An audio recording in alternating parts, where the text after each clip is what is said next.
Oui, Madame la Présidente, je voulais vous dire que concernant le décrochage scolaire, il est quand même difficile de demander à notre institution de se substituer à l'échec du système éducatif français, dont les résultats s'effondrent dans l'apprentissage de la langue, dans l'apprentissage des sciences, dans l'apprentissage des mathématiques.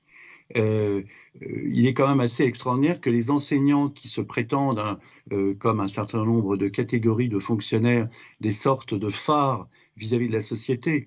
Moi, j'ai été pendant quelques années enseignant et j'ai entendu dans les conseils de classe des enseignants dire oh, ben, celui-là, il est bon à rien à la fin de la classe de troisième, il ira faire de l'apprentissage. Alors qu'il y a des pays où on n'a pas institué le tronc commun en obligeant des élèves qui n'aiment pas l'enseignement théorique, qui ne sont pas faits pour cela, de commencer à faire un apprentissage à 14 ans, ce qui se fait en Allemagne, avec des formations alternées qui rendent les élèves heureux et satisfaits.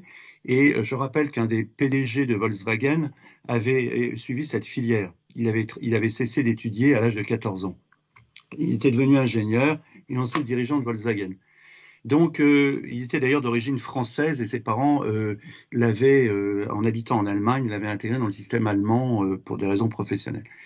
Donc, voilà, il arrive un moment où il y a une espèce de prétention de la gauche à faire la leçon à tout le monde et à ne pas reconnaître. Il y a beaucoup d'enseignants à gauche. Il y a beaucoup d'enseignants dans le groupe de gauche, l'échec de la catégorie socio-professionnelle à laquelle ils appartiennent.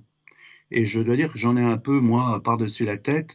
J'ai fait cette expérience d'enseignement tardivement, je l'avais fait dans ma jeunesse, et j'ai vu l'évolution de l'idéologisation des enseignants, des inspecteurs, etc., qui reportent toujours sur la société leurs propres insuffisances.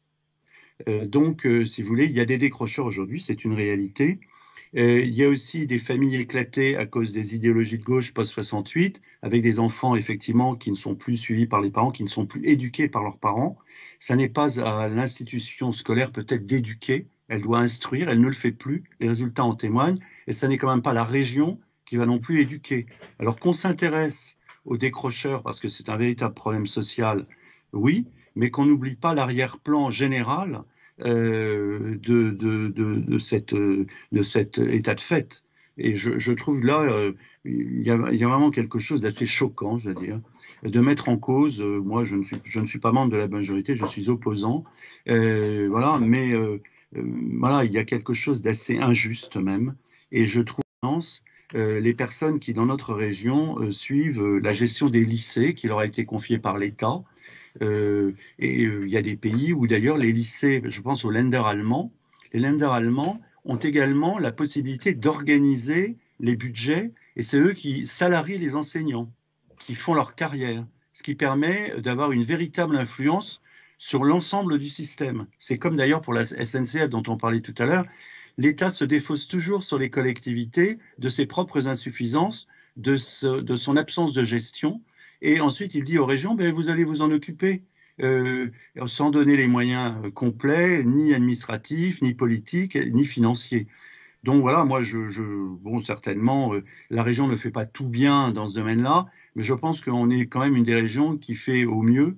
Et quand il s'agit de cet établissement dont vous parliez, Espérance Banlieue, justement, a, par une exigence de qualité, amener des élèves venant de milieux très défavorisés à un très haut niveau scolaire et à une très grande réussite. Ce qui prouve bien que, alors que c'est tout le contraire de ce que l'on dit dans les milieux officiels de l'enseignement de l'éducation nationale, par la qualité et l'exigence, on porte des enfants défavorisés au plus haut.